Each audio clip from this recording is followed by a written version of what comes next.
Advertencia. Por algunas dificultades técnicas, una de las voces había quedado duplicada.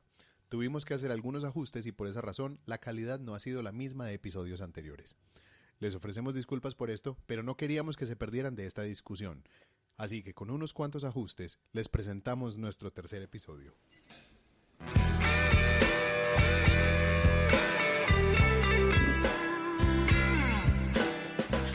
Hola a todos, este es el podcast de Historias al Diván, analizando historias por el bien de la humanidad. Y tenemos hoy para empezar, tenemos a Carlos. ¿De verdad te gustan mucho tus senos, Barba? ¡Konbanwa! Buenas noches a todos, qué gusto saludarles, muchachos. Bueno, y siguiendo con la mesa. No, pero un momento, Carlos, cuéntanos acerca de tu opinión de la película.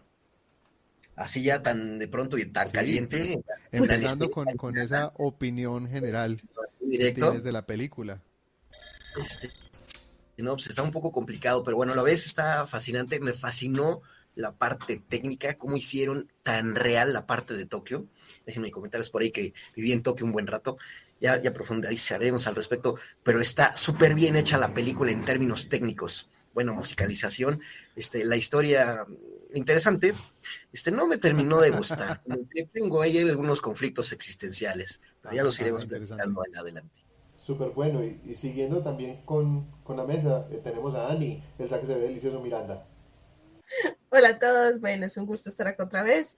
A mí en general es una película que me encanta, me parece hermosa porque la banda sonora es muy bien hecha.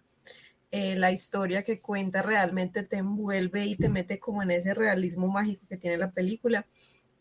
Y personalmente todos los premios que se ganan me parecen completamente justificados, realmente lo merece. Es una de las mejores películas. Bueno, y cerrando aquí la mesa, tenemos a Olga, va a caer un cometa y nos va a matar a todos, Echavarría. Sí, va a caer un cometa y me va a matar porque no me gustó.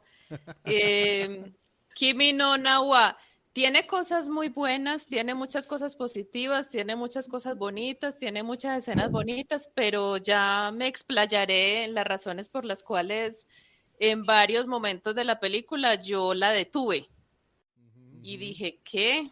No, o sea, sí tengo un problema muy grande cuando hay inconsistencias, o sea, cuando hay ciertas cosas que a mí no me cuadran, cuando no me creo la trama porque hay cosas que yo no puedo creer, entonces la película ya muere para mí. O sea, no es que no me haya gustado, sí tiene muchas cosas bonitas y sí Sí, tiene sí. muchas cosas buenas, pero no, yo lo habría hecho mejor. O sea, hay cosas que realmente no pueden ser. Pero bueno, ya entraremos en detalles más adelante. Oye, y tú, Rafataki-san, ¿qué te parece esta vida que Takasana. odias?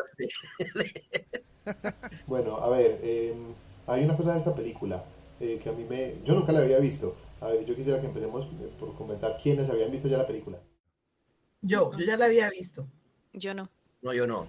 Yo tampoco la había visto. Me la habían recomendado muchísimo. Mucha gente me había dicho, tenés que ver esta película, es buenísima. Y yo la tenía ahí en fila desde hace varios años ya. En realidad son varios años hace que la tenía en la fila y nunca la había visto. Eh, La vi junto con mi esposa y con mi hija y realmente nos sorprendió. Nos sorprendió porque no esperábamos esta historia, este desarrollo. La película al principio parecía que iba en una dirección y después tiene un giro que me pareció muy interesante. Entonces, realmente a mí me gustó mucho. Hay muchos aspectos que me parece que lograron como meterme y sumergirme mucho en la realidad de esta película. Eh, pero entonces hablemos un poco acerca de la película. ¿Qué les parece? Hablamos un poco acerca del director, la historia, un poco de todo. Los actores, ¿no? Sobre los, todo. los actores. Bueno, Uh. supe que está inspirada en una novela. Sí, sí. Entonces sería muy interesante leer la novela. A veces, o sea, cuando yo supe eso, yo dije, bueno, tal vez por eso es que pues para mí no funciona, porque pues algunas cositas no funcionan, porque de pronto pasar la historia de cómo está en el libro al anime, tal vez ahí, no sé, hay unos episodios donde están cosidos así como como con un hilo trenzado. Sí, es que no. Eh, em, ya tendríamos que entrar como a contar el argumento para yo explicarles, pues, porque es que el giro del que tú hablas, a mí, yo ahí fue donde paré la película y dije, ¿qué? O sea, pues, bueno. Entonces dice acá, inspirada en la novela del mismo nombre, o sea, es una novela. Esto es ya algo que me parece positivo porque, bueno, puede ir uno a la novela y leerla y seguramente va a tener mucho más sentido. Shinkai, publicado en 2016 y la película también es de 2016. O sea, el mismo año se produjo, pues seguramente pues causó un gran impacto en el director. El director parece que ha hecho muchas películas. Yo, bueno, esto es otra cosa que tengo que aclarar. No soy la super fan del anime. Yo sí he visto anime. Sí, por supuesto mis hijos han visto, pero no soy así super fan. No, no tengo una serie que me encante, que Zelda, que no, no. O sea, yo sé que existen, pero no soy súper fan del género, no. Sí. No conozco el trabajo de este director, ninguna otra película que ha hecho, entonces tampoco tengo como ese referente, porque a veces cuando uno ha visto varias películas de un director, uno ya sabe más o menos, porque casi todos los directores tienen como su manera de presentar la historia. O sea, una novela de Tim Burton, uno ahí mismo la identifica, Sí, sí. o novela, perdón, película, o una película de Scorsese. Entonces, esto quería anotar, pues que es un libro y que no conozco el trabajo de este director. Bueno, y la banda sonora ha sido muy elogiada, con razón, las canciones son hermosas. Sí, Eso sí. sí, no hay Muy buena punto pues, de musicalización. discusión. Sí. Yo Y ahí Rafa, pues estuve, que es músico. no, que yo ahí estuve leyendo un poquito sobre el trabajo del director, que es pues Makoto Shinkai. Él se caracteriza mucho por eso, por lo de la música. La música que él le pone a sus películas tiene un toque muy específico. Y es que hay que anotar que en la película la música suena, por ejemplo, en un momento específico, no acompaña toda una escena, sino que empieza en un momento. Entonces, mirando, por ejemplo, un poco de otra cosa que hizo él, otra película que fue The Garden of Words, que también es animada, mostraban que él, para el momento clímax, cuando empieza el clímax, que tú sabes que va a llegar, no sabes todavía en qué momento exacto ni cuánto falta, pero en el momento exacto en que va a llegar el clímax, él pone la música, que es lo que pasa, por ejemplo, en una parte de la película cuando Taki, que es el chico que está en ese momento como Mitsuha, corre hacia la cueva del dios, hacia el cuerpo del dios Musubi. Entonces, sí, eso es como una de las características de su trabajo, que la música tiene un lenguaje en sí mismo en sus películas. Hay cosas que a mí me llamaron mucho la atención en esta película, que yo creo que ya tienen más que ver también con el análisis que nos hace siempre Olga en términos de narrativas y lenguajes, porque hay un uso de simbología muy particular en esta película y me parece que es uno de los aspectos que la hace más consistentes en sí misma. A mí me parece que la narrativa japonesa tiene elementos que a nosotros en Occidente siempre nos sacan un poquito porque llevan la trama a lugares que no estamos acostumbrados, eh, la estética o los mismos hilos narrativos que utilizan se van a lugares que para nosotros son extraños, aunque para ellos son más comunes y forman parte como de esa cultura. Entonces, a veces creo que algo de la disonancia que nos generan las películas japonesas tiene que ver con el tipo de tramas a las que estamos acostumbrados,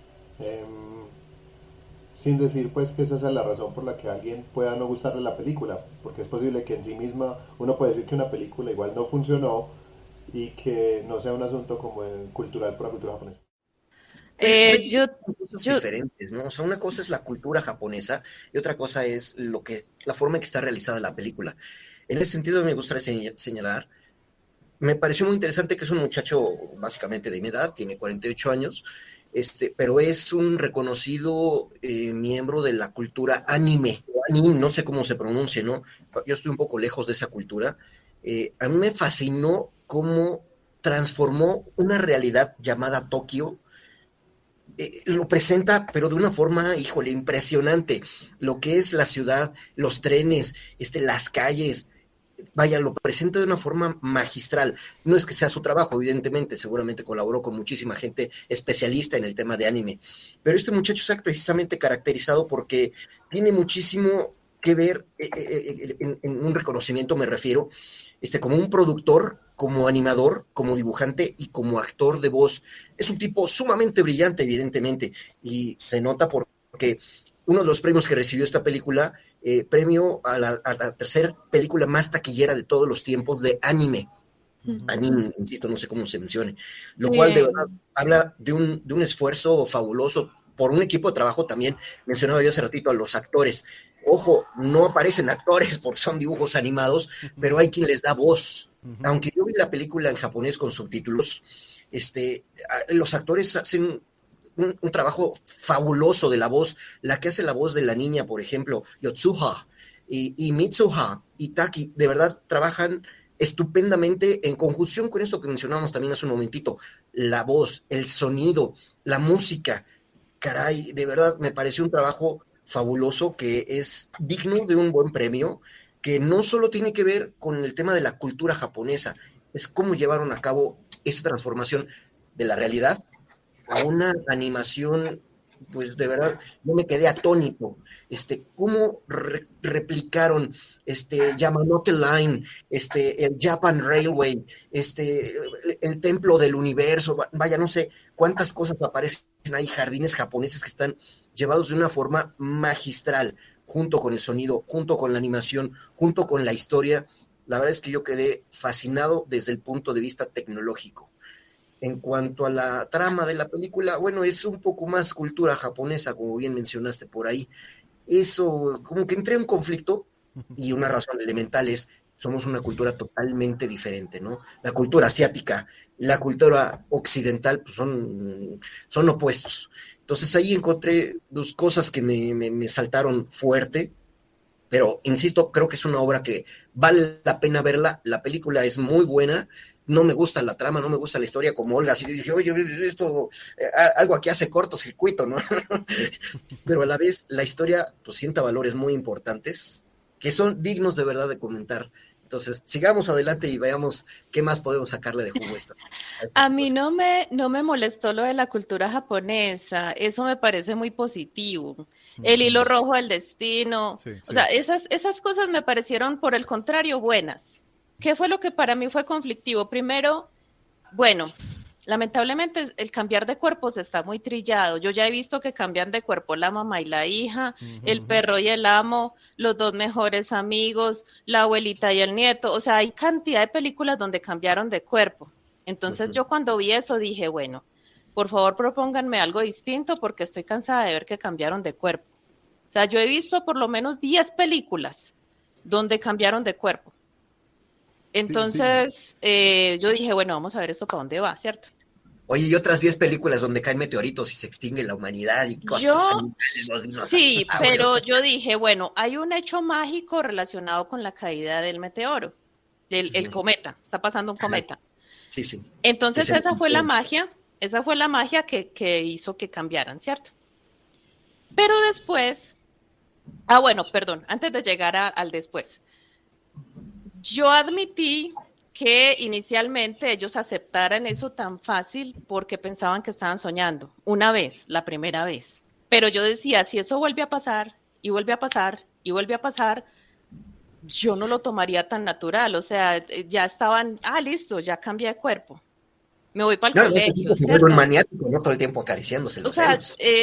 Sí, o sea, eso sí. Pero luego la conducta era como, bueno, entonces ya qué hago, voy para el colegio, ¿cierto? Yo pienso que si eso me pasara a mí, o sea, para hacerlo verosímil, uno tendría que buscar una solución, o sea, ir donde un brujo, no sé, ir al psicólogo, estoy loca, alguna cosa, ¿cierto? No me parece, o sea, a mí no me cuadró que uno, entonces estoy cambiando de cuerpo con fulano, a ver fulano, cuando cambiemos haga esto y aquello, o sea, puede que uno sí llegue hasta allá, pero tiene que haber como un proceso. Eso fue como muy olímpico para mí, que de un momento para otro yo acepte que estoy cambiando cuerpo con otro y simplemente me acomode y le deje unas instrucciones. Pues ahí fue donde yo volví, paré y dije, así de fácil. Pues ya cambié con Carlos, mañana me levanto y soy Carlos, y ya, bueno, Carlos, cuando volvamos a cambiar, entonces no te olvides pagar el arroz, y mi hijo se levanta a las 5 de la mañana, pues no, pues a mí no me cuadró, lo siento mucho, no me cuadró. Cuando ya yo me había acomodado, porque eso es lo que pasa con los libros y con las películas, uno dice, a ver, director, ¿qué me va a presentar? Listo, bueno, entonces cambian de cuerpo, listo. Entonces así de facilito, cada cual empieza a hacer lo que le toca hacer con el cuerpo que le tocó, listo. Pero luego, cuando resulta que el meteorito es el cometa, o sea, cuando ya el cambio no solamente es de cuerpos, sino que hay un cambio de tiempo, y él está viviendo 3 años adelante de ella, ahí es donde yo dije, ¿qué? Espera, ¿qué? O sea, muchas cosas no me cuadraron porque yo decía, ¿cómo es posible que, supongamos que yo vivo en Medellín y a La Ceja le cae un meteorito y mata a toda la población? ¿Cómo es posible que yo en Medellín no me enteré? Pues, ¿cómo es posible que este chico no supo que había caído un meteorito en el pueblo de la niña? Pues, Sobre todo en él se entera como en ese momento. Entonces, pero en ese momento, cuando en particular, cuando llegan a la escena en que ella le dice a él, desde donde estás se va a ver muy lindo el cometa, él se queda extrañado diciendo, ¿pero de qué está hablando? Porque él está viviendo en ese momento 3 años más tarde, no había un cometa que fuera a pasar por ahí 3 años más tarde. Más adelante, cuando deja de aparecer, dice, es que ella me estaba hablando de ese cometa que cayó hace 3 años. Y esa historia del cometa es la que le permite a él saber que la historia de Mitsuha estaba ocurriendo 3 años atrás. Sí, porque es que lo otro es que él sí vio el cometa caer, Sí. pero eso fue como, ay, mira qué bonito, se partió un cometa, a nadie le importó, murió un pueblo en medio de la nada que a nadie le importó, y esas cosas terrible, pasan. o sea, eso Ay, a mí como que no me cuadró. no, pero O sea, ¿cuántas veces no ha algo, pasado eso también con desastres naturales muy feos que aparecen en las noticias todos los días? pero tan Ahí una semana después cerca. a todo el mundo Lo que se le pasa es que fue olvida. muy cerca. Lo que pasa es que como Japón es pequeño y los pueblos están relativamente cerca de Sí. Tokio, o sea, cuando eso ocurre en Sudáfrica o yo no sé, en Oceanía, uno está bien que no le preste atención. Pero cuando están cerca, Ah, pero es yo porque no es un sé. pueblo poco conocido y en medio de la nada. Si hubiera sido en Kioto, todos se acordarían. Aunque yo pienso que ahí de lo que estás hablando es, y pienso que lo que te sacó fue que te tocó la suspensión de la incredulidad. O sea, cuando uno ve una película, básicamente todas las películas son ficción, uno entra en una película que tiene algunos elementos de fantasía, de magia, o incluso de No, ciencia yo lo ficción. acepto. No, me refiero yo a que hay películas en las que, para todas esas películas, uno tiene que suspender la incredulidad. Por ejemplo, yo llego a ver a Superman y si yo entro a la película pensando, uy, pero qué tontería, la gente no vuela, entonces no la puedo disfrutar, Pero ¿cierto? no es el caso. Ahora. Hay películas, no, lo que me refiero es que hay películas en las que digamos que es menos obvia como la línea que separa lo que para una persona le suspende la incredulidad y lo que para otra no se la suspende. Entonces, digamos que en ese punto, para ti fue difícil aceptar esa realidad que te estaba presentando la película, como le pasa, no sé, como me pasa a mí con Rápido y Furioso, que yo veo los carros cayendo y yo digo, no, que eso no funciona así. Yo te planteo esto, Rafa, porque yo pensé que ellos estaban viviendo el mismo momento y que en el mismo estaban, digamos, viviendo el paso del cometa. O sea, ¿por qué te digo que a mí me descuadró, me sacó, me desacomodó? Porque ya lo que yo había establecido en mi mente como una realidad dentro de la película, que era que ese cometa había efectuado una magia en esos dos personajes, se me rompió, porque entonces no estaban Ya. viviendo el mismo momento, ¿sí me entiendes? Es que ese es el sentido, exactamente. Bueno, yo ahí lo que yo entendí de Ahí, la película es que su unión no es el cometa. Su unión se dio por el cometa, pero realmente Exacto. su unión se dio por Musubi, que ellos dicen Musubi es el tiempo, Musubi es las Ajá. uniones, y lo Exacto. representan con los hilos, pero el cometa era simplemente un hilo más, pero su hilo principal fue siempre el dios. sí, Tanto porque así, el hilo está todo el tiempo presente, todo el tiempo ella Sí. se agarra el cabello, todo el tiempo él se lo pone en la mano. Eso lo entendí, eso me pareció hermoso, me pareció que era un vínculo pues que los unía muy bonito. Lo que pasa es que como ya yo en el principio, como les digo, lo había asociado con el cometa, yo venía en una película y cuando pasa eso como que prun, Te sacó. me sacó. Claro. Yo dije, o sea, a partir de ahí como que yo decía, no. O sea, todo lo que yo ya había establecido en mi mente, todas las reglas del juego, digamos que esa escena me la rompió. Entonces ya a partir de ahí ya yo empecé como a trastabillar en la película, como esto está muy bonito, sí, el paisaje está muy bonito, sí, pero y entonces ¿cuál es? O sea, el vínculo del hilo rojo del destino, bueno, lo entiendo, pero ya me desacomodó, ya me descuadró, o sea, ya eso me...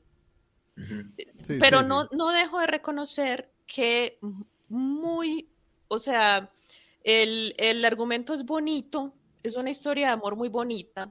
Me pasó lo contrario de Carlos, no me impresionó tanto Tokio como la parte rural. Los paisajes del pueblito me parecieron hermosos. El, Sí es Tokio, pero sí es Japón. No, y cuando Tomori. están caminando a llevar el sake por allá a esa cueva, los rituales en los que participa la niña en el pueblo, todo eso me pareció hermoso, mucho más pues que lo realista que pudiera llegar a ser la cuestión de la ciudad, porque la ciudad al fin y al cabo, pues yo creo que la hemos visto dibujada, pintada y...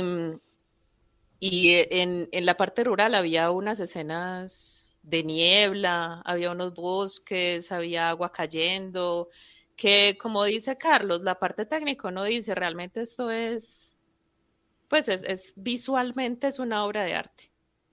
En Sí, cuanto a la parte visual, en cuanto a la parte de la música, es una obra de arte. fabulosa. En cuanto al concepto, pues, del el vínculo tan fuerte, tan estrecho, y hay algunas escenas que son, que uno se queda, ¡ah! A pesar de que yo estaba tan, ¿qué esto? ¿Por qué? ¿Por qué me dañaron la película? Yo estaba hasta enojada. A pesar de eso, la escena porque también hay un concepto ahí como de crepúsculo, de Twilight.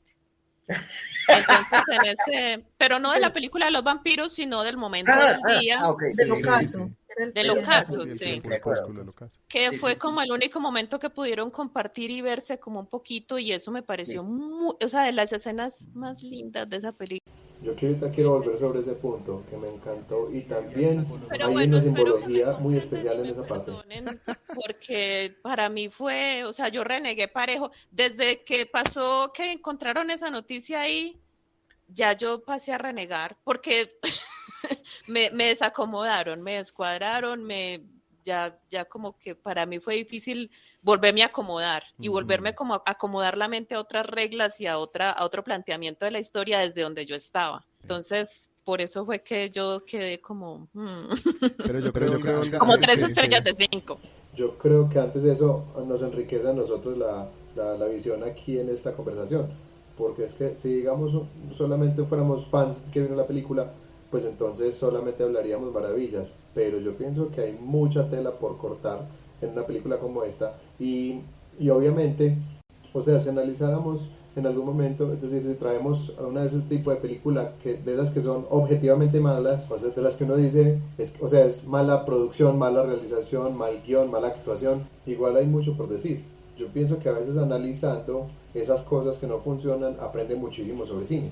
Y es muy interesante escuchar, por ejemplo, hay sobre una película que he visto argumentos con los que yo digo, no, con esto no estoy completamente en desacuerdo.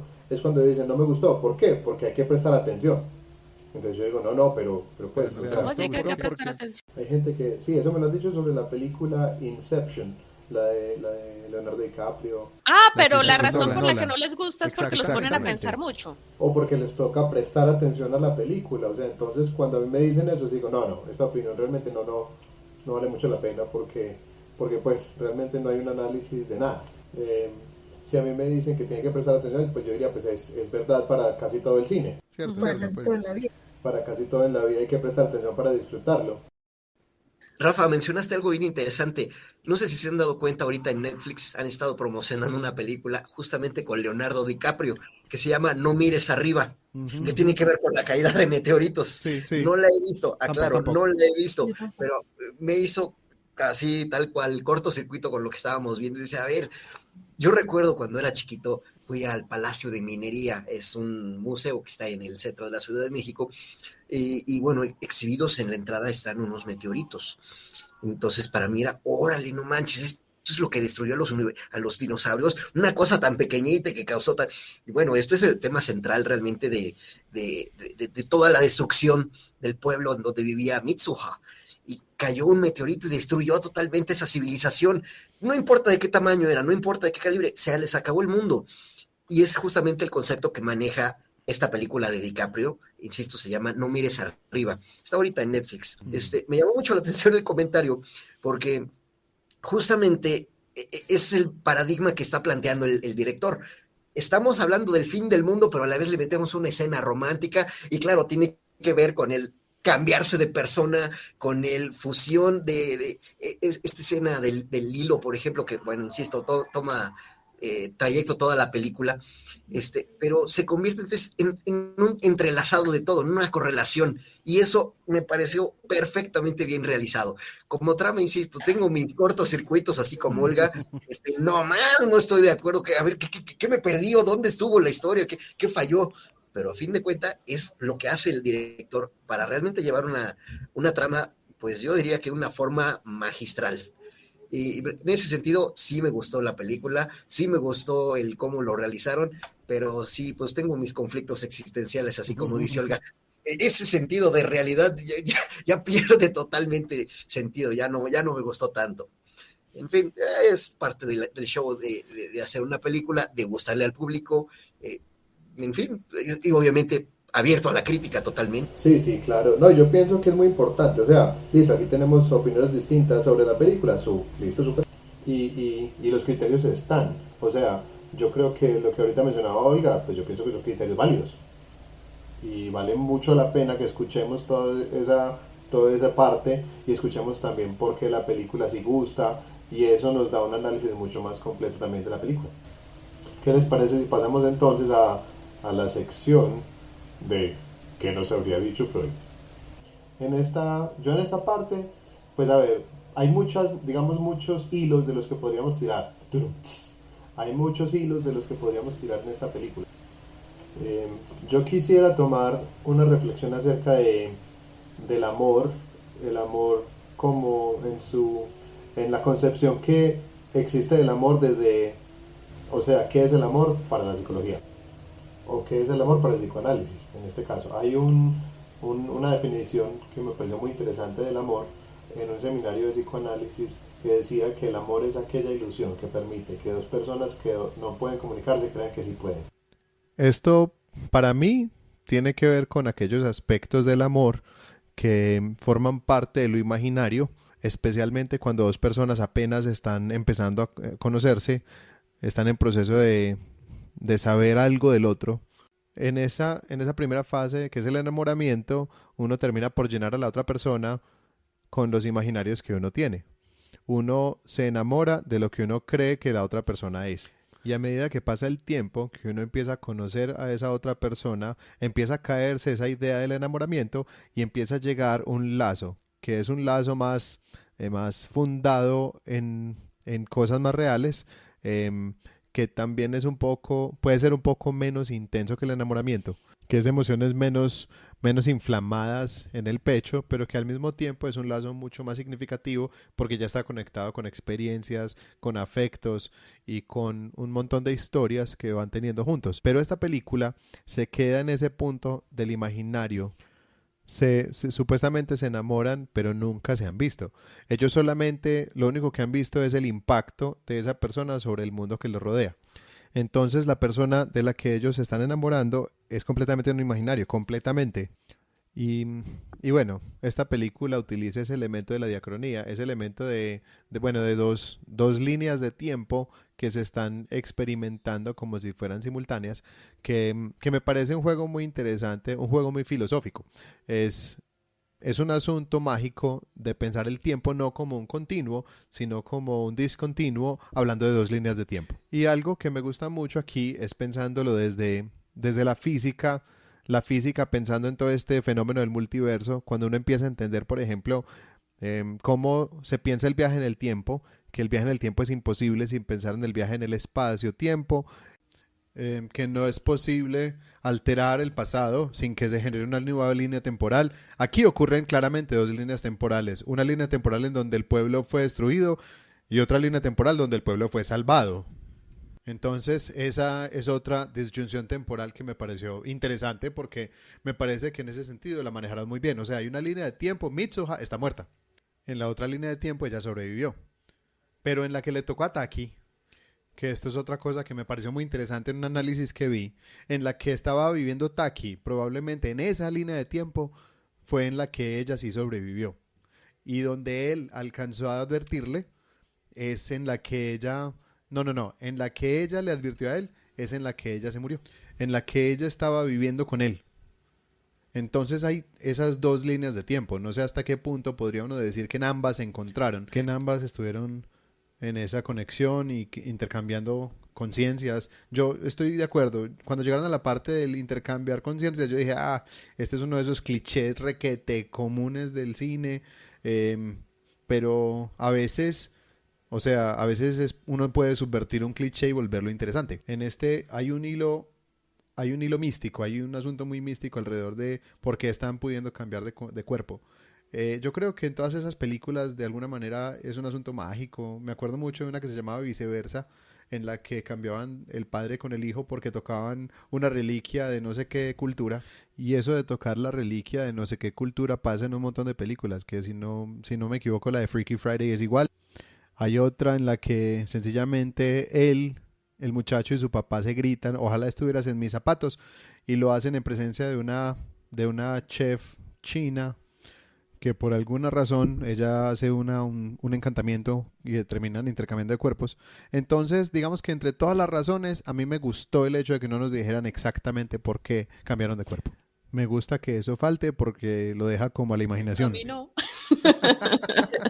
Yo lo que ahí vi, por ejemplo, fue que ellos mencionaron y lo dieron a entender que realmente eso era algo que le pasaba a su familia. En un análisis que vi, por ejemplo, decían que posiblemente esto pasaba porque la familia de Mitsuha fue la única familia que conservó las tradiciones. Entonces, que Musubi, al sentirse complacido porque esta familia siguiera con sus tradiciones, les dio la posibilidad de cambiar de cuerpos con alguien para el día del cometa, de modo de darles una posibilidad de salvarse, que realmente al fin y al cabo esa es la razón principal por la cual Taki cambia con Mitsuha, para poder salvarla, o para tomar la decisión, tener la posibilidad de tomar la decisión de salvarla o no, porque fácilmente, cuando él empezó a creer que todo era un sueño, que empezó a olvidar a Mitsuha, se pudo quedar ahí, pero entonces fue cuando recordó a Mitsuha que se habían encontrado en el tren y dijo, no, tengo que ir allá.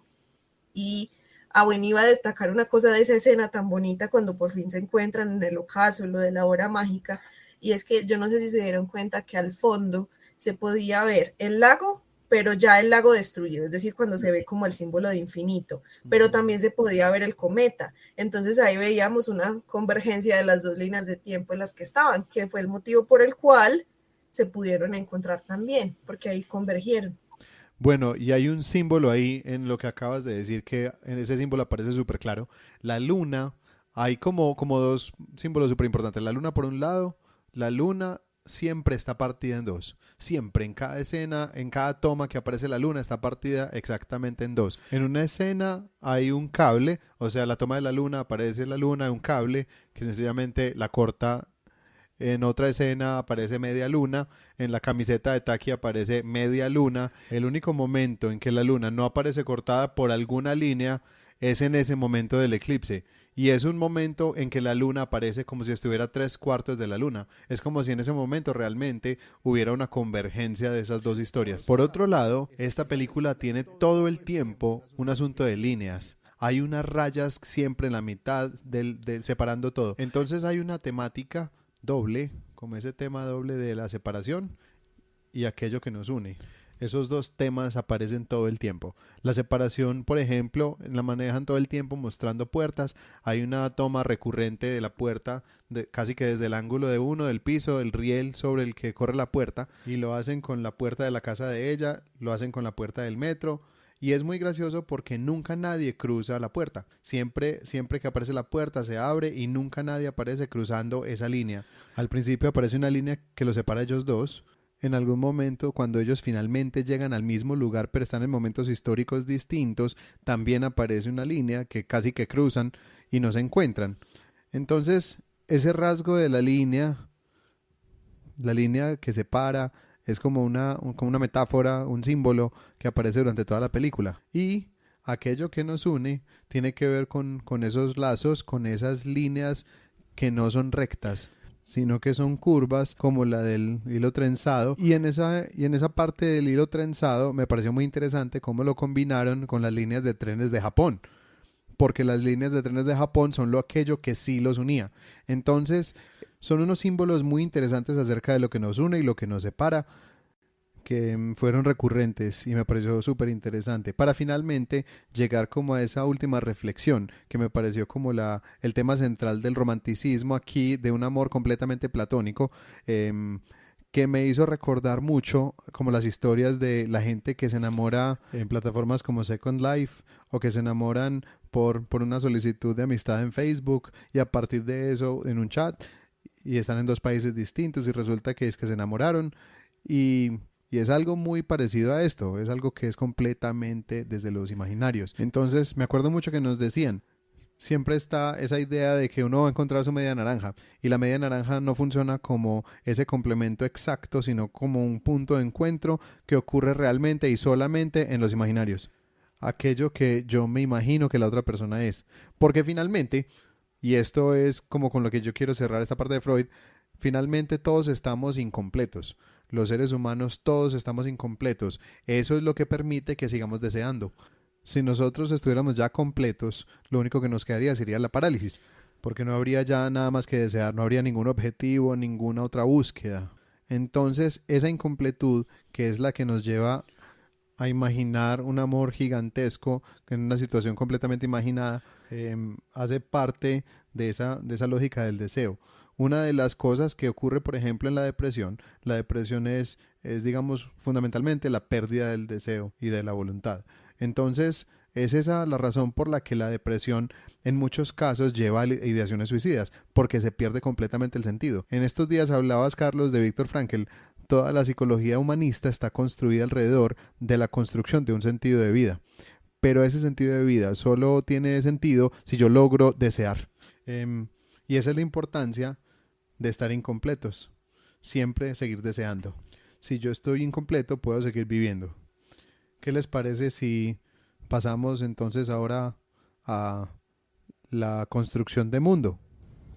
Una observación rápida que la misma película lo señalan, esto que señalaste de que siempre estamos incompletos y estamos buscando algo.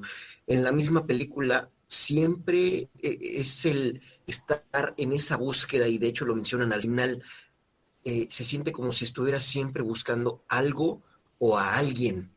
Y esto que estás mencionando de si estamos o no completos, no es necesariamente nuestra persona, sino que a veces nuestro universo le falta algo, ¿no? Y eso lo señala precisamente con esa pregunta: ¿estás completo? A lo mejor no necesariamente estás buscando a alguien, a lo mejor te estás buscando a ti mismo. Sí. Y con eso cierro tu idea. Gracias por ese cierre. Vamos entonces con la construcción de mundo con Ani Miranda. Bueno, con respecto a lo que mencioné al inicio, yo creo que este mundo se ve mucho lo del realismo mágico que estaba comentando. Nos muestran una ciudad real, en un país real, pero con un toque de magia. Ya si Tomori fue real o no, pues ya habría que ver. Pero, por ejemplo, yo vi que el director decidió incluir un desastre natural, que fue en este caso el cometa que se partió y generó el meteorito, porque digamos que para reflejar un poco lo que fue el desastre natural en Japón, el terremoto en Japón. Entonces se inspiró de ahí. ¿Por qué pasó de un terremoto a un meteorito? Pues ya eso es como una decisión narrativa, pero en fin. Entonces yo quería comentar sobre todo lo que estaba mencionando de los siglos. Hay una parte que yo creo que es importante y que es el centro real de todo lo que engloba la película, y es cuando Taki viaja, cambia de cuerpo nuevamente con Mitsuha, pero esta vez la hermana y la abuela la reciben. ¿Pero por qué te pusiste el uniforme?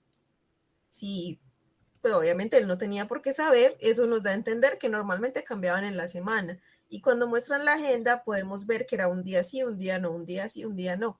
Entonces era casi que 3 veces por semana que cambiaban, pero normalmente eran días de colegio, no fines de semana. Entonces cuando Taki llega ese fin de semana, que llega como Mitsuha, que acompaña a la abuela y a la hermana al inframundo, que es el cuerpo del dios.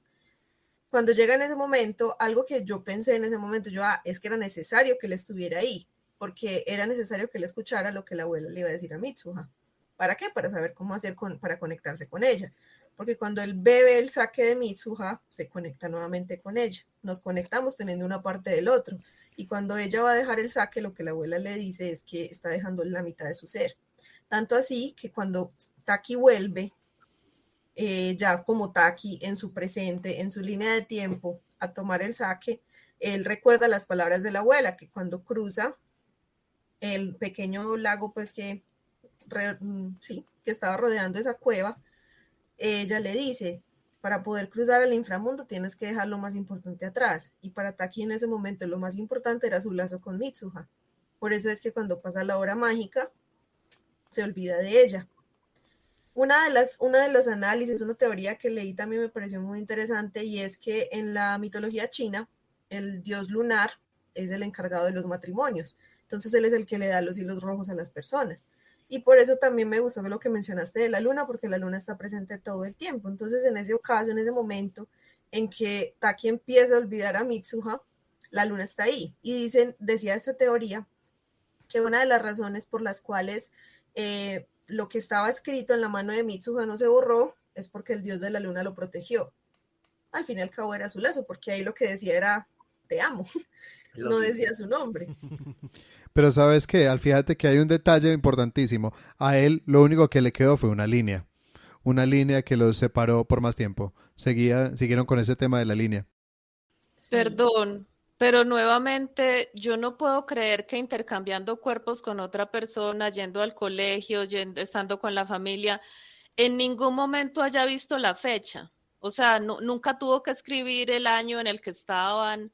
O sea, no había por ahí un calendario del año. O sea, ¿cómo es posible que en ningún momento él se haya dado cuenta que estaba en otro tiempo? O sea, eso a mí tampoco me cuadró. Si yo voy pues yo me disculpo porque es que están así alucinados y yo siempre estoy pensando, no.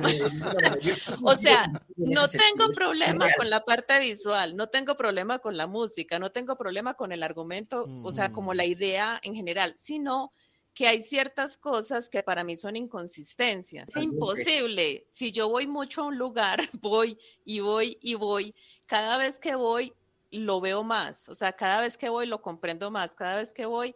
Entonces, ir mucho al pasado, en algún momento algo tendría que haber ocurrido, no sé, el noticiero.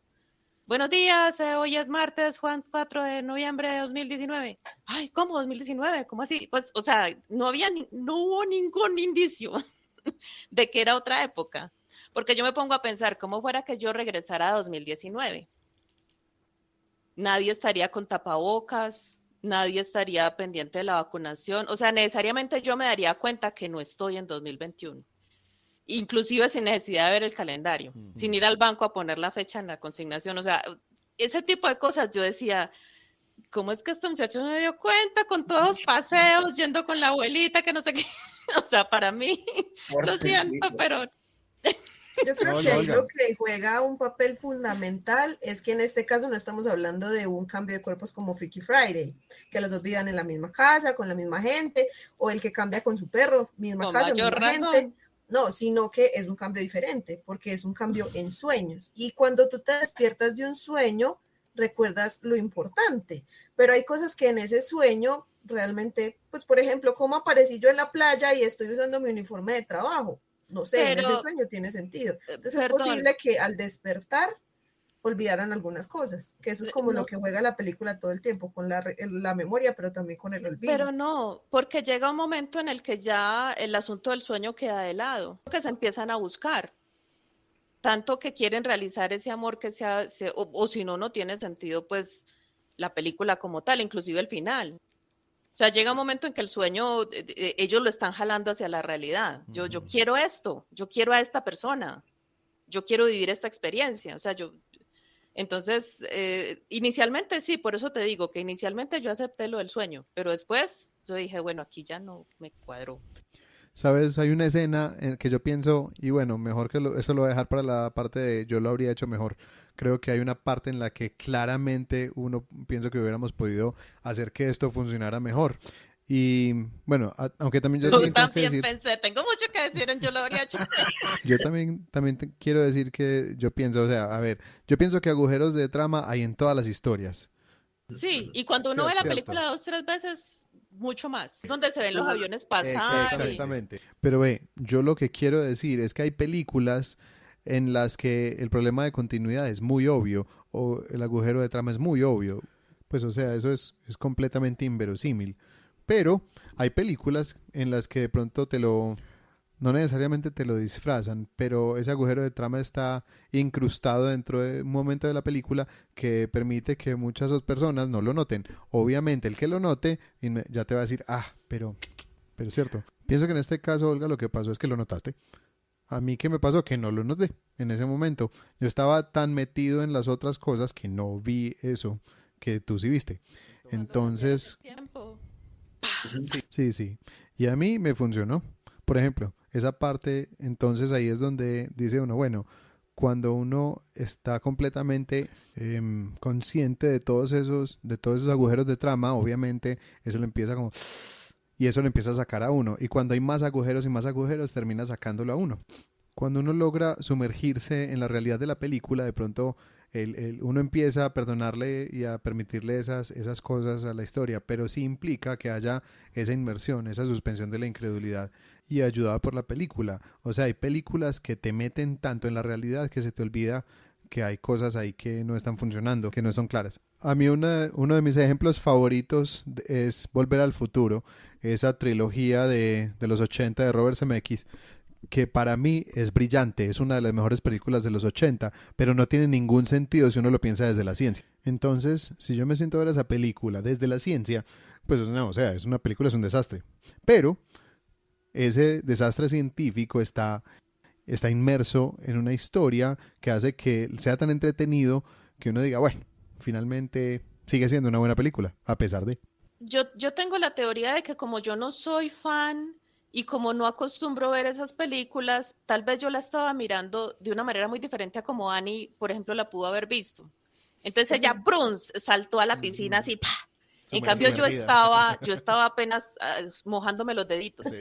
Tal vez por eso yo estaba como con una distancia más emocional, ¿cierto? No estaba tan emocionalmente tan sumergida que es como en la película, yo no vi el avioncito, pero si yo hubiera estado viendo la película Gladiador en el cine y hubiera visto el avión pasar, pues ya eso me hubiera sacado. Pero como yo no lo vi, ¿cierto? Yo estaba fascinada con Russell Crowe. El Gladiador está muy querido, no veo nada más. Entonces, bueno, o sea, ese punto fue fatal para mí. Cuando él descubre lo que eso pasó 3 años atrás y que están en tiempos distintos, eso ya me pegó una desacomodada. Que ahí fue donde yo dije, ¿y cómo es que nunca supo que estaba en otra época? O sea, no, es que no. Claro. Eso me mató. Y como yo no soy fan, ni estoy tan acostumbrada, porque yo sé que en la cuestión del anime hay cualquier cantidad de tramas y son muy fantásticas. Entonces, de pronto uno con la mente en anime, en modo anime, brinca ya y acepta todo. Sí, que está más dispuesto está más dispuesto a sumergirse en esa realidad que te presentan. Yo creo que es un muy buen ejemplo de una película que saca mucho a la gente, a todos nosotros, que es Paprika. No sé si ustedes la conocen, es una película que te saca por completo, pero a mí me encanta, pero es difícil de digerir, es compleja, para nada sigue los arcos narrativos típicos que uno aquí en Occidente... Sí, se me fue el internet un segundo de ustedes, disculpen. Lo que pasa es que no debemos olvidar que es un mundo de fantasía. Esto que decía Olga, por ejemplo, me pasó igualititito, pero hasta cierto punto le das esa licencia. En la fantasía tiene que haber verosimilitud también. O sea, en la fantasía uno acepta que hay un hecho mágico. Uno acepta que hay un hecho que es irracional, que no hay explicación científica. Uno acepta eso en la fantasía. Exacto, entonces le tienes que dar la licencia poética que amerita. Sí, o sea, para mí también me hizo corto. Sí, pero incluso dentro de la fantasía tiene que haber verosimilitud en el sentido de que hay unas reglas del juego. Por ejemplo, lo que está hablando Annie, la construcción de mundo. O sea, si en el Hobbit de repente tú metes una nave espacial y bajan los extraterrestres, o sea, ahí... Se rompe. Pero ¿cómo así? Me habías pintado otro mundo, ¿cierto? Sí. ¿Qué es esto?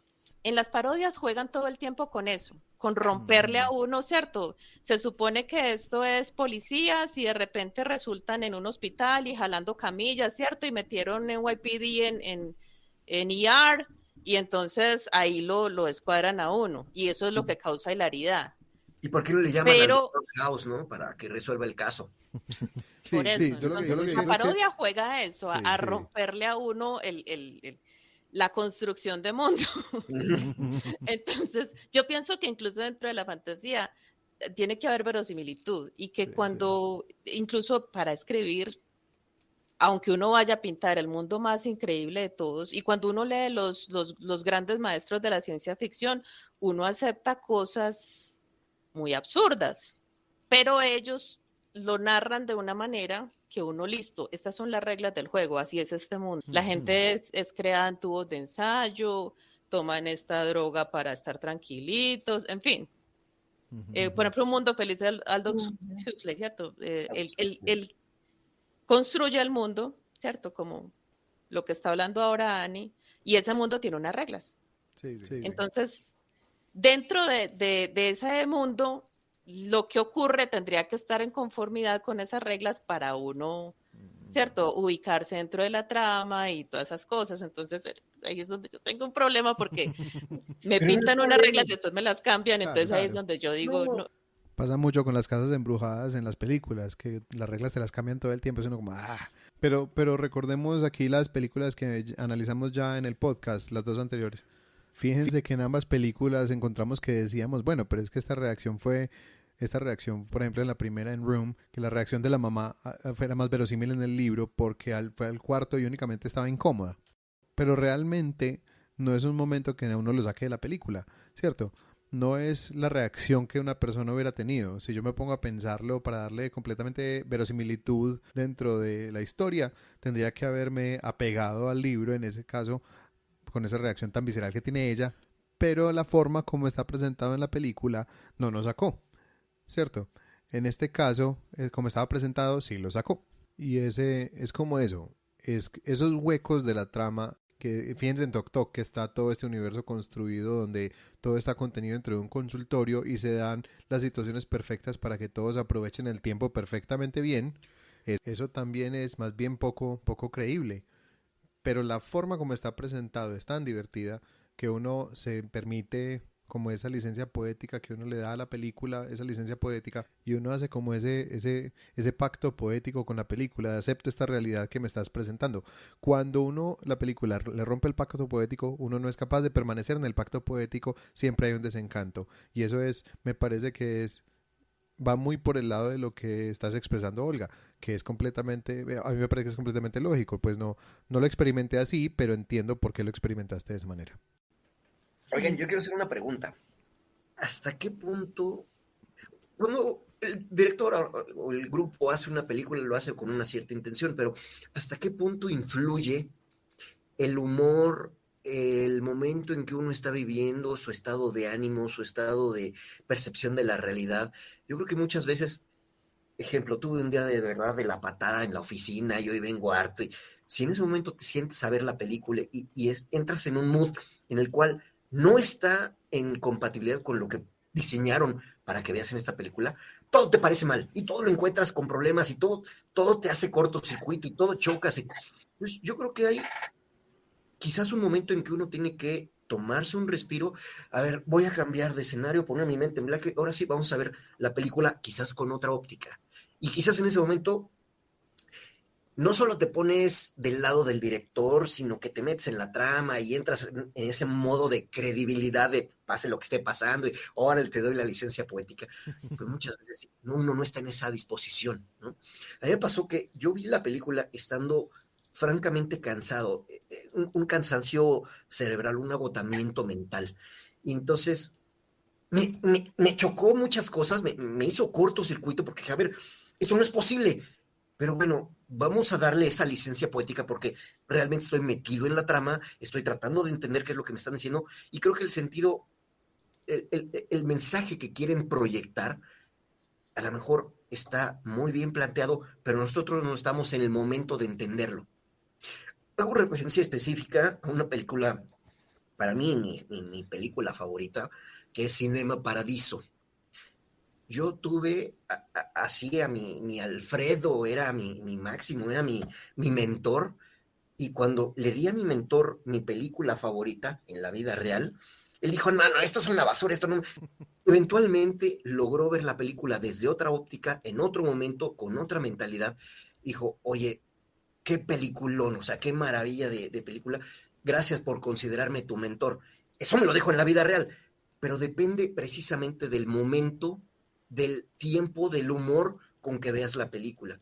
A lo mejor nos pasó a Olga y a mí. Yo ya estaba hasta de malas. En un momento dije, le voy a poner la película porque me A está mí no me cayendo pasó. gorda. O sea, ya me desesperó. Es muy lenta y además no estoy entendiendo qué mensaje. Y un universo paralelo que me cae que no estoy entendiendo. Hasta que después fue avanzando la película, es cuando realmente te das cuenta y nos pasó también con Tok Tok, ¿recuerdan? Que es hasta que el doctor Palomera se aparece y es cuando dices, ¡ay! Tenía todo el sentido lo que estábamos viendo. Pero de momento, el humor con el que lo estás viendo, con el que lo estás entendiendo, entra en cortocircuito. Ya, hasta ahí ya no interrumpimos más el espacio de Ani. Sí, no, lo último que iba a mencionar es que es muy posible que sea algo muy típico de la narrativa japonesa, que también es muy cierto lo que dice Olga. Yo obviamente tengo una barrera de entrada muchísimo menor porque es un contenido que yo consumo con regularidad. En cambio, como para ella es un contenido que no consume con tanta regularidad, hay cosas que ella con lo otro que ha consumido le entra en cortocircuito. Porque para mí fue completamente natural, yo lo tomé como, bueno, es un sueño. Nosotros cuando nos despertamos de un sueño, no recordamos todo lo que sucedió, recordamos lo importante, a menos que ya sea un sueño demasiado, no sé, traumático, pero nunca te vas a acordar de todo, solo te acuerdas como de esos detalles. Entonces para mí la barrera de entrada fue muy bajita, por lo mismo, yo me sumergí, como dijo ella, en lo que nos mostró y por eso me quedé como con eso. Hay otra cosa que también es importante resaltar y es que el primer cráter también se hizo de una manera no natural, o sea, eso no era una laguna siempre, eso hubo tierra ahí. Así que otra de las teorías es que el primer cometa había caído 1200 años atrás, había pasado 1200 años atrás, así que es muy posible que nuevamente una parte de ese cometa haya caído y generara el primer cráter. Entonces también ese pueblo tenía algo que yo no sé, tenía un imán. Un imán de cometas. Aquí, caigan aquí. Sí, total. Bueno, vamos entonces a nuestra sección de narrativas y lenguajes con Olga Chavarría. Bueno, sin lugar a dudas, esta es una historia que si no tiene la parte visual, pues esta es una historia construida en un lenguaje que es el lenguaje del anime, que lamentablemente soy muy ignorante de él, porque no, como mencionamos ya, hemos mencionado muchas veces, no es algo que yo consuma.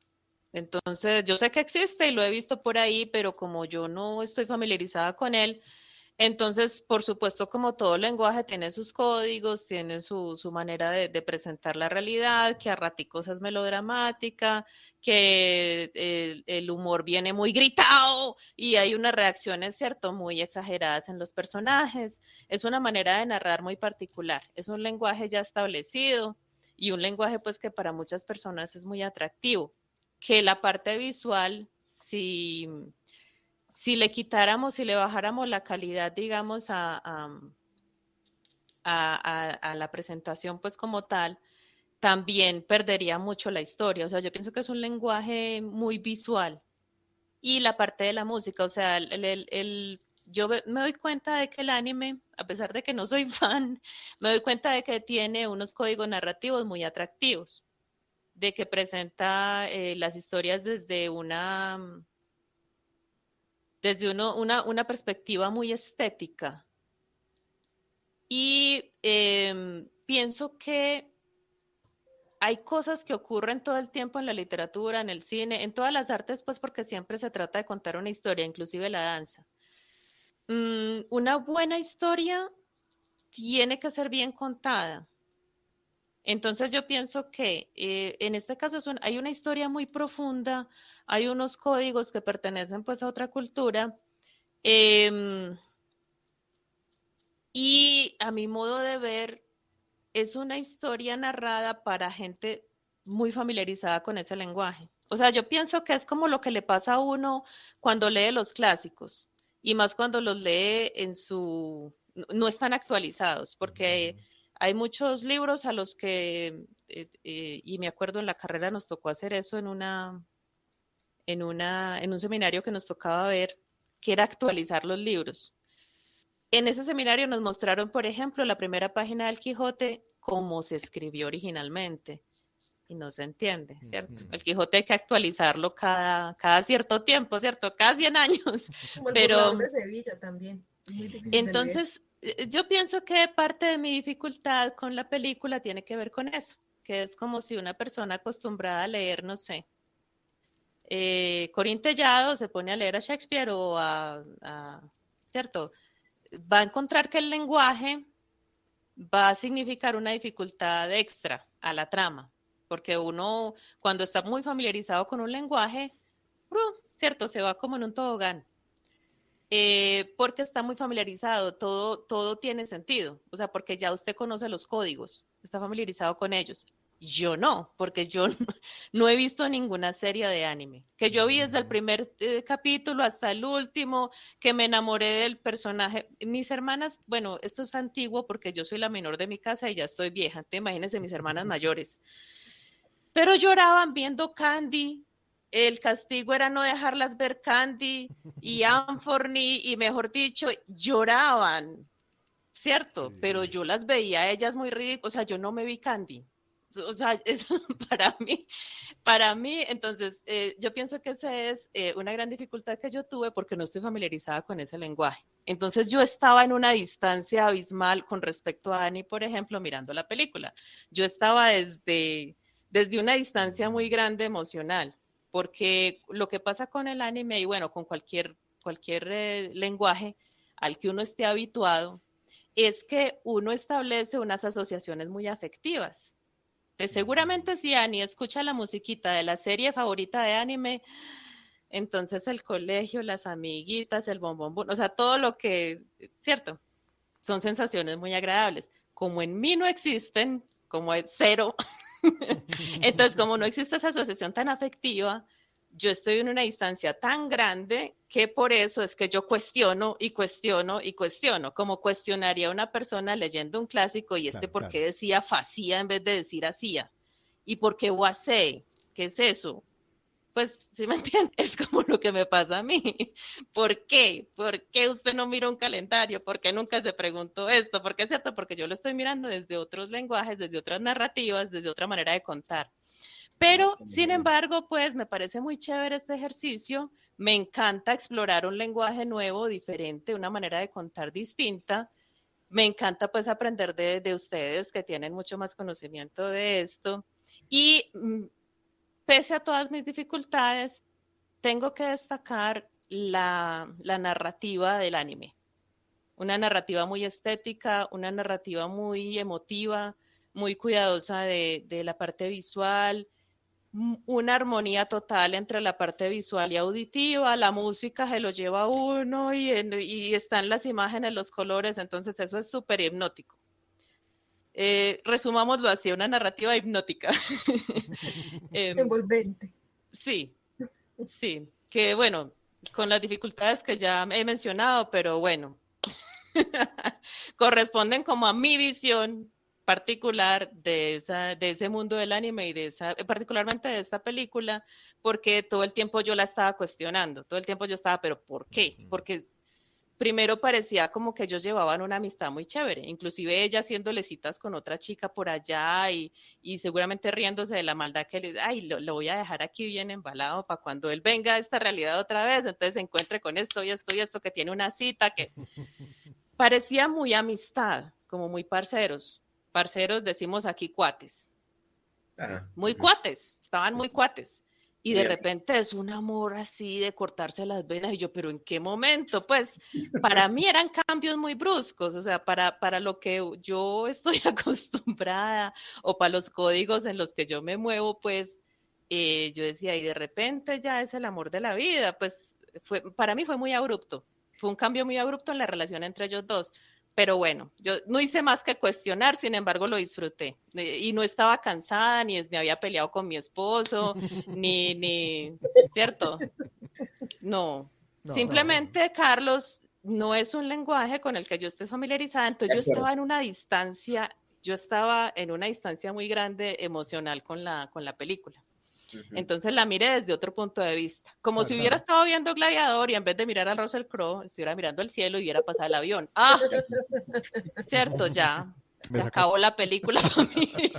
Pero sabes que hay una cosa que también investigando un poquito y me lo trajo como a la conciencia, me hizo entender, sí, esto pasa mucho, y es que en las narrativas japonesas, cuando se habla de los adolescentes, siempre están tocando ese asunto de la torpeza de la adolescente, y este director al parecer es famoso también por eso, por tocar eso de la torpeza del adolescente para tratar las relaciones con otros, para acercarse al sexo opuesto, para acercarse a aquellas personas que les gustan, son de una torpeza impresionante, y a partir de esa torpeza empiezan a construir cómo sería llegar a enamorarse, y esa torpeza a mí me parece que es en su punto más alto, es cuando ellos por fin se encuentran de verdad en al borde del cráter, cuando por fin se ven y empiezan a gritarse cosas y decirse un montón de cosas con esa torpeza tan adolescente. O sea, una vez que se vuelven a encontrar siendo adultos, pues ya es otro cuento. Pero es una temática muy recurrente en esa narrativa japonesa, la torpeza del adolescente para las relaciones. La música, sí. No, o sea, a mí la música en general de los japoneses me parece que es increíble. Tal vez, o sea, sí, lo que decías ahorita de esas memorias de la adolescencia. No, pues a mí me suena el cielo resplandece a mi alrededor y ya estoy ahí, ya hay Dragon Ball. Y obviamente estoy seguro que un montón de gente le pasa lo mismo con eso, Caballero del Zodíaco, Candy, a mi esposa Candy o sea, eso ha sido lo que le marcó la vida en su niñez. Ella estaba enamorada de Anthony, le parecía que Terry era un papacito, lo más lindo del mundo, aunque era un patán. Claro, y entonces ya hay una afinidad particular porque obviamente tiene un efecto sobre cómo interpretas la película. No, que hay otra cosa también que digamos que muestra en ese caso, y yo creo que ese fue el quiebre real, porque cuando él empieza a ver las imágenes del pueblo, como él estuvo casi que de un mes, estuvo 15 días yendo a ese pueblo, entonces empieza a encontrarse con nostalgia, pero él todavía no lo había relacionado con eso. Pero yo creo que ahí lo que fue el quiebre real para él darse cuenta, como que bueno, no, o sea, esto yo no solamente me cae bien, fue cuando se dio cuenta que estaba muerta, que eso fue realmente el choque con eso. Cuando él dijo como no, pero es que yo no quiero que ella esté muerta. O sea, yo creo que ahí fue como también la costumbre, se acostumbraron a estar el uno con el otro. Y que muchas veces eso pasa en una relación. Cuando tú te acostumbras a estar con una persona, por eso está la teoría, que yo no la comparto, pero hay personas que dicen que los hombres y las mujeres no pueden ser amigos, porque cuando pasan tanto tiempo juntos desarrollan sentimientos el uno por el otro. Entonces yo creo que también ahí jugó un papel importante esa parte, no solo el que compartieran tanto tiempo juntos, que estuvieran tan metidos en el entorno del otro, sino cuando él se dio cuenta que es que no la iba a poder conocer. Ahí dijo como, no, yo no quiero eso, entonces esto debe ser algo más. Al menos así lo vi yo. Yo lo vi como un amor de Facebook, como un amor de mensaje de texto, porque finalmente ellos solamente podían interactuar a través de esas agendas que ellos tenían. O hacer parte de su vida. Entonces, como hacían parte de su vida, también lo vieron por ese lado. Hay una parte que a mí me llama mucho la atención y es cuando va a la cueva, porque es que a mí la escena de la cueva me parece como el centro de la película. Cuando va a la cueva, pero ya como Taki en su tiempo, cuando ve el pueblo destruido, él dice, este es el saque de Yutsuha, y él dice, este es mi saque. Él no dice el saque de Mitsuha, él dice, este es mi saque. Pero esa escena para mí se gana también el momento más desagradable de la película. Sí. Con la saliva.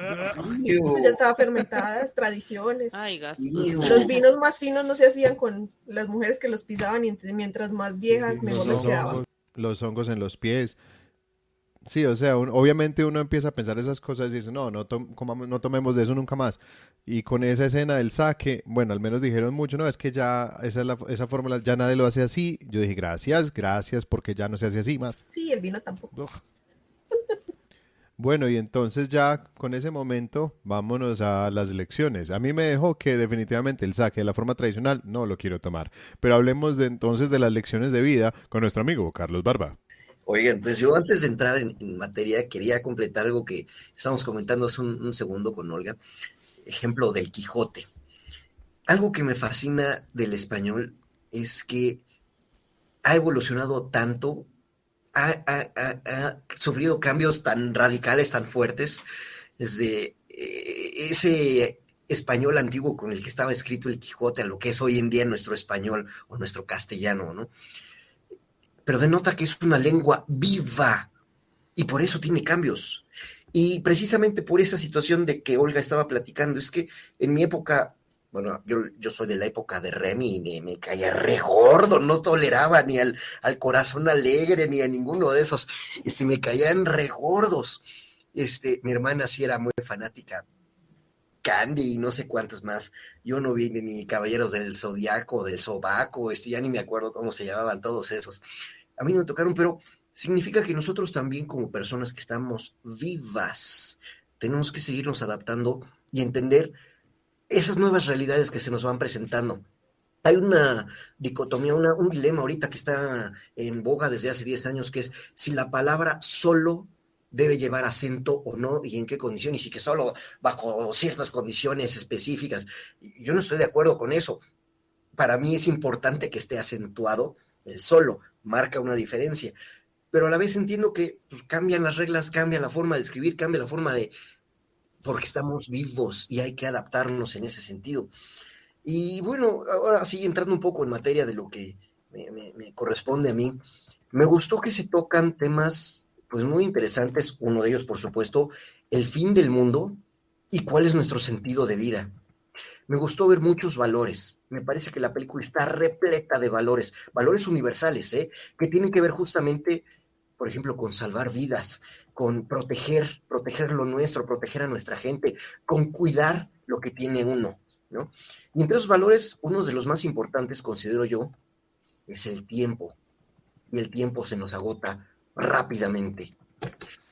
Esos valores, por ejemplo, también hace mucho notar el valor de la familia. En este caso habían perdido a la mamá, pero el papá había tenido que hacer un esfuerzo por mantener unida a su familia. A veces eso no es posible y eso, aunque no está la familia per se, los valores de la familia ahí estaban. En un momento llega a hacerse notar de que ella estaba en descontento absoluto y dice, odio esta ciudad, odio mi vida, odio este pueblo, ya no quiero estar aquí, me quiero ir a Tokio, quiero cambiar. Bueno, Y quiero ser un hombre apuesto en Tokio, un joven apuesto en Tokio. y de hecho, pues ese es su gran sentir, ya estaba harta de lo que ella estaba viviendo, pero es parte de los mismos valores que tienen los seres vivos, y por eso lo que mencionabas un segundito, nos tenemos que ir adaptando conforme van cambiando esos tiempos. Hacen preguntas muy importantes que aparentemente no tienen mayor relevancia, pero son las preguntas importantes de la vida. La primera pregunta es, ¿Who are you? ¿Quién eres tú? ¿Quién eres? ¿Qué vas a hacer cuando te gradúes? ¿Qué eres tú? ¿Qué es lo más importante para ti? ¿Qué estás haciendo aquí? Y de repente cae un meteorito, ya no te despediste y todo se acabó así, en un snap de dedos, ¿no? Cayó el meteorito y de repente ¡puf! Todo se esfumó. Mi conclusión de la película, el mensaje que me deja la película es, pues miren muchachos, no tengan ansia, no se apresuren, va a llegar el momento en que se nos va a acabar la vida. Mientras tanto, otra vez, disfruten, crezcan, hagan crecer, cuiden a los suyos, cuiden sus cosas, cuídense a sí mismos y aprovechen el tiempo que tenemos. Creo que ese es el mensaje más importante que le saco a la película. Y francamente, como mensaje, a lo mejor como película no me gustó tanto, como mensaje me parece un mensaje muy apropiado para todas las generaciones y es cuestión de irse adaptando a ese tiempo. Y ese sí me gustó y lo dejo como una reflexión. ¿Quiénes son ustedes? ¿Qué hacen aquí? qué es lo más importante para ustedes? Ya están vivos, ya están aquí. Aprovechen ese tiempo, muchachos. Creo que ese es el mensaje más importante de la película. Se va a ir en un snap.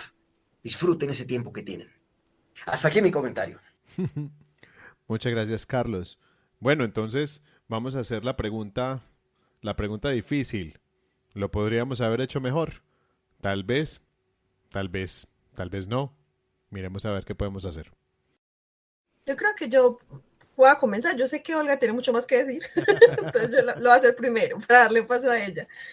Yo creo que yo lo único que habría cambiado sería explicar mejor por qué el papá sabía que esos cambios pasaban. Porque uno podría decir, ay, no, pero es que él también cambió con la mamá, se conocieron, se enamoraron, se casaron y tuvieron 2 hijas.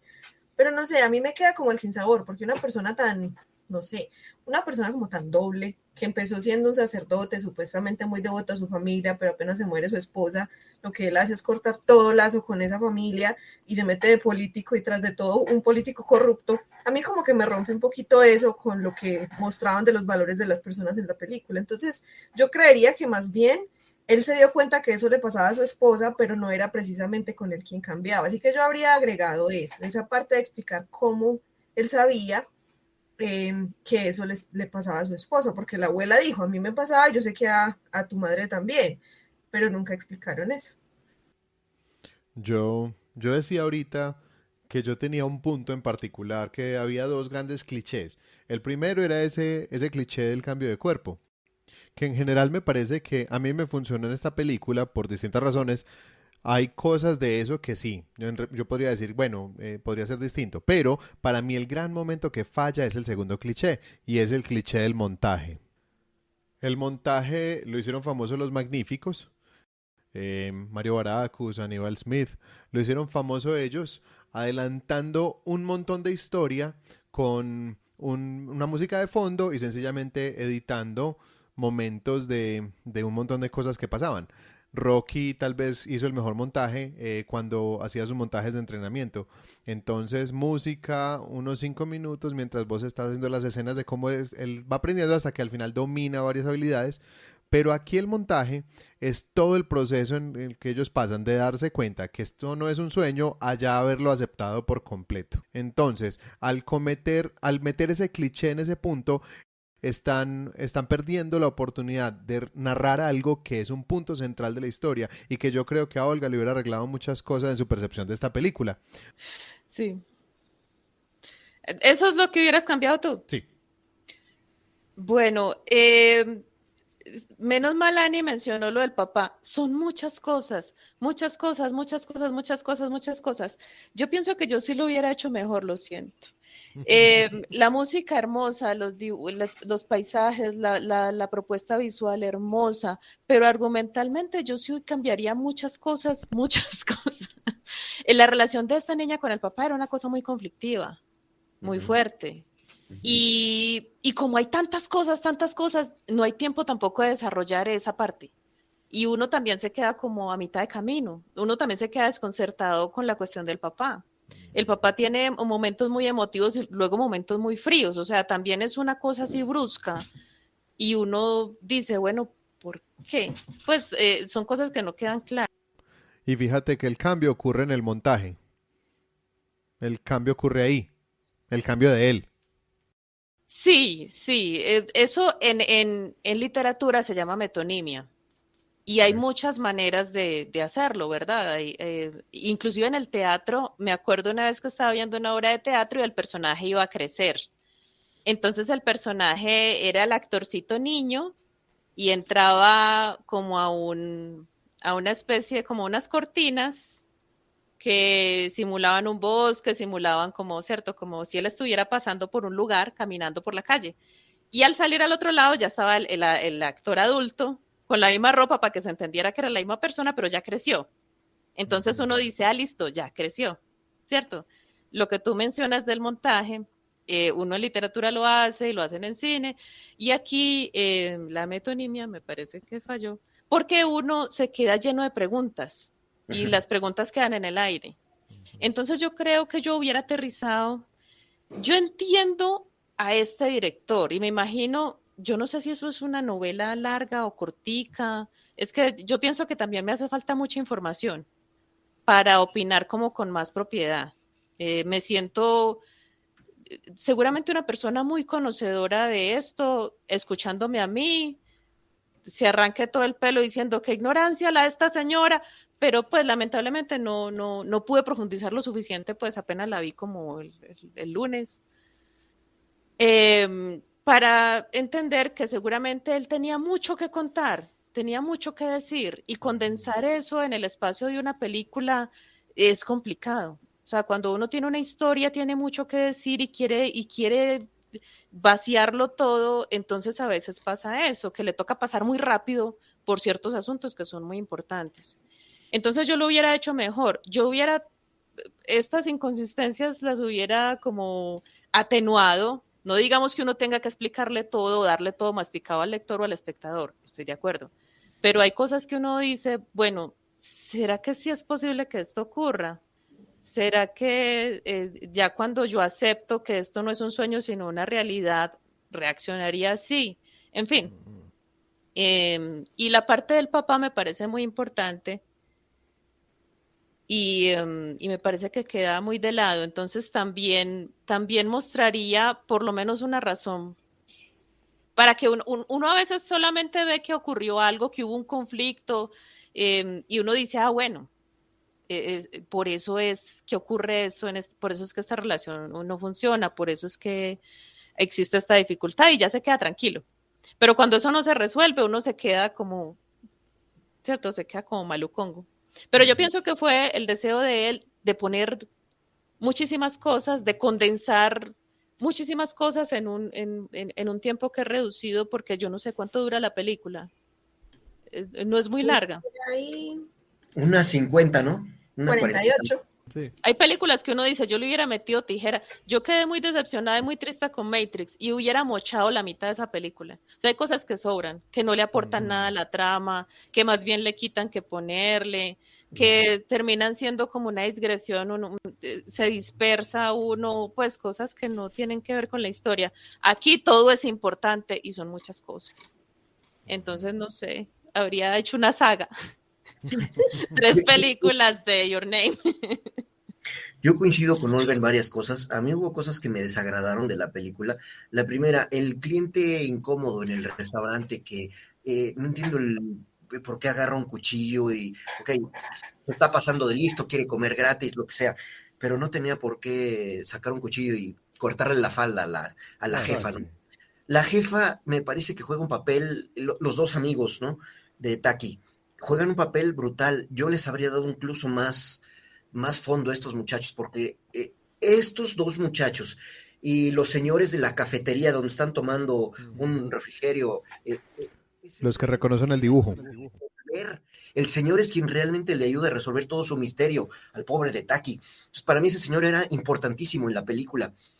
Y hubo otra escena que no me gusta, que es cuando los muchachos se meten en forma criminal a meter explosivos a la planta y a destruir con explosivos la planta eléctrica o no sé que sea una planta eléctrica, ¿no? Sí. La que suministraba la energía a la ciudad. Eso, como que eso no viene al caso.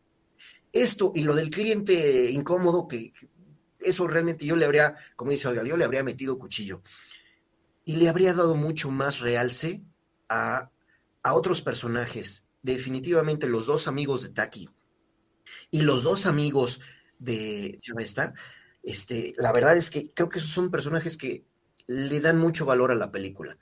Es lo único que yo le habría cambiado en ese sentido. Y uno más, yo no la habría hecho anime, yo la habría hecho con personajes de la vida real, hacerla actuada, y creo que eso le daría muchísimo más valor, porque lo que hicieron aquí fue realmente enfocarla a un público anime, y de otra forma le habría podido llegar a muchísima más gente.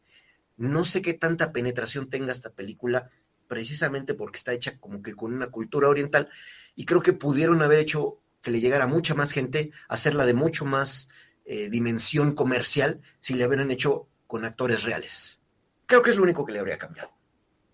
Bueno, en ese caso yo sí discrepo un poco, pero por obvias razones, y es que el anime tiene su narrativa propia y normalmente, no siempre, cuando se pasa una historia que está pensada para hacer anime a personas reales, no funciona, porque obviamente la caricatura como tal tiene su propio lenguaje. Es más, no nos vamos muy lejos, algo que nos toca mucho más como cultura, lo de Disney. No todas las que son en personas funcionan igual que funcionó la caricatura. Por ejemplo, el ejemplo de Aladdin, que hace poco salió la película en personas, pero la animada lleva mucho tiempo. Yo no estoy diciendo que sea mala, Y pero La que Bella y tiene la que... Bestia también pasó La Bella eso. y la Bestia también, Cenicienta, ya no es la Bella Durmiente, sino Maléfica. Entonces miren que tiene que también tener muchas cosas diferentes, no se puede narrar de la misma manera en ambos casos.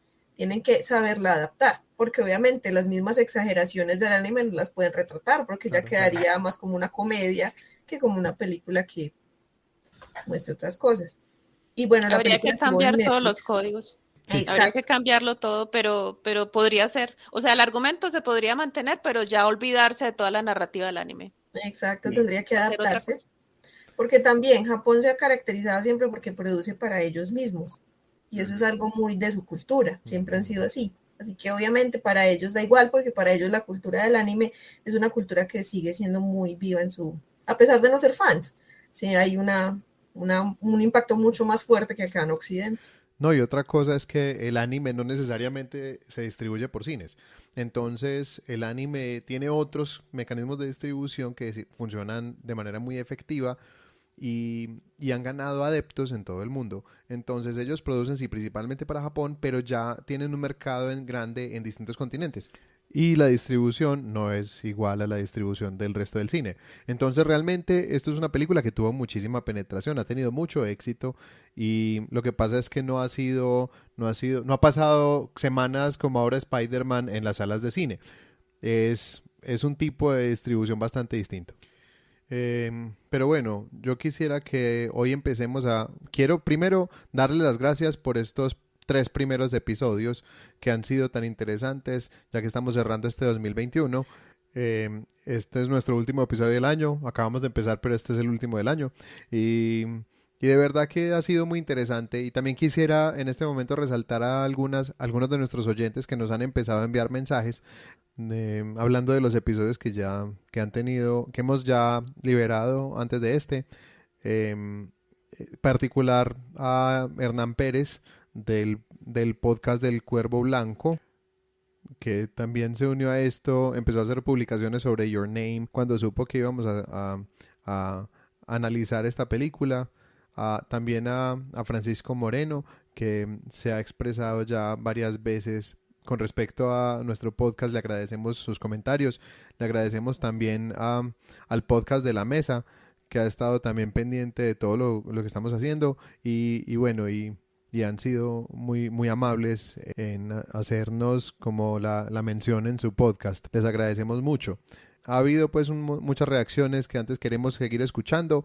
Ya nos han empezado a llegar solicitudes de películas que nos dicen para que empecemos a analizar. Ay, Me qué parece bueno. muy, muy lindo, muy especial. Muchas gracias por eso. Recuerden suscribirse a nuestro podcast, suscribirse a nuestro canal de YouTube. Ustedes son nuestra mejor herramienta, nuestro gran apoyo como audiencia para poder crecer y para que este podcast pueda mantenerse con las luces encendidas. Entonces, agradecemos que se suscriban, que compartan con las personas que creen que les puede interesar. Y recuerden que nos pueden encontrar en redes primero en la página web www.historiasaldivan.com.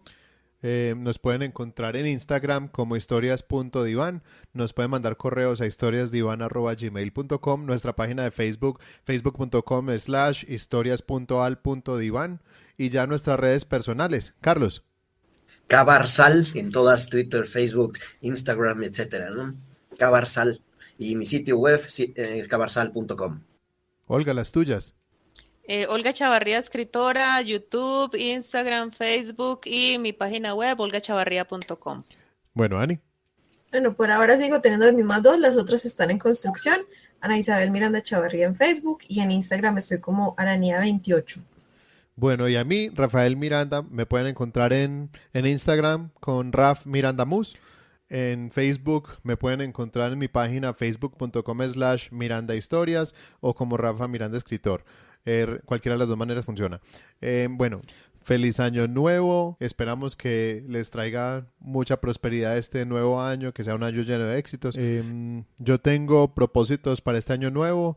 Eso es como una de las cosas principales que hago en año nuevo, es sentar unos propósitos nuevos. Algunos se cumplen, otros no. Pero Publicar tengo un unos- libro. Publicar un libro. Ese es clave. Ya el libro está listo, estoy presentándolo. Hay que empezar a ver qué logramos con eso.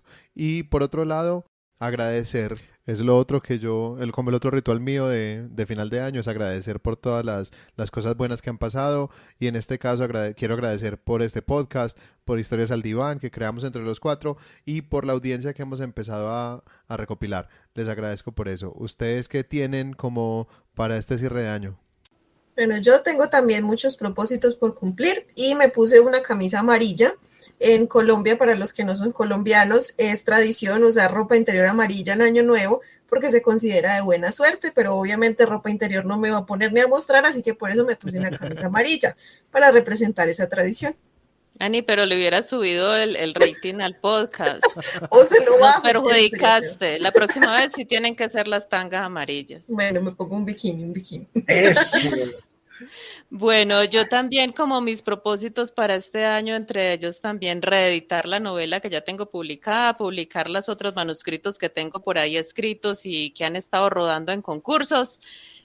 Por supuesto, crecer este podcast y robándole un poquito a la sección de Carlos Barba sobre historias de vida o lecciones de vida. Esta película me dejó a mí el deseo de buscar la magia en mi vida, porque la chica vive en un lugar mágico y no quiere estar ahí. Entonces muchas veces nos puede pasar eso, pasar por alto la magia que nos rodea. Entonces, con ese mensaje los dejo. Busquemos la magia que nos rodea, disfrutemos de ella. ¿Y tus uvitas?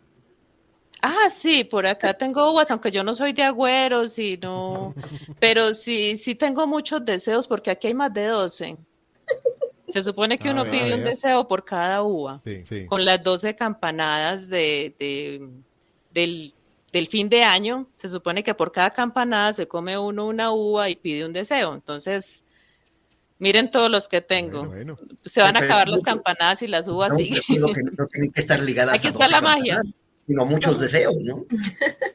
Sí, ¿por qué limitarse a 12? Sí. Oigan, yo antes de terminar esta transmisión el día de hoy, quiero anunciarles que Rafa tiene ya en puerta un contrato de... No, pero sin contrato, todavía no hay contrato. Estoy en aproximaciones con editoriales, vamos con calma, con mucha calma. Bueno, con calma, Carlos. Sí. Bueno, Voy a ir a pero ser ya- Carlos cuando le respondan a él. Estamos en conversaciones, empezando apenas. con las Un editoriales. primer pasito, ese y primer es que paso le es tan solicitaron el importante. manuscrito y eso es Un muy buen paso. ya se abrió la puerta un poquito, Sí, ¿cierto? sí. No del todo, pero ya estamos Para más quienes cerca no- que antes. Para quienes no conocen del mundo de publicación de libros, la verdad es que ese ya es un reto tremendo. Ya el paso que ha dado Rafa ya es algo brutal, ya se acerca a lo que realmente hacemos nosotros, que es escribir libros. Mencionábamos hace un segundo el tema de cuáles son nuestros deseos. Yo deseo de verdad la publicación de nuestros libros, deseo que salgan ya publicados.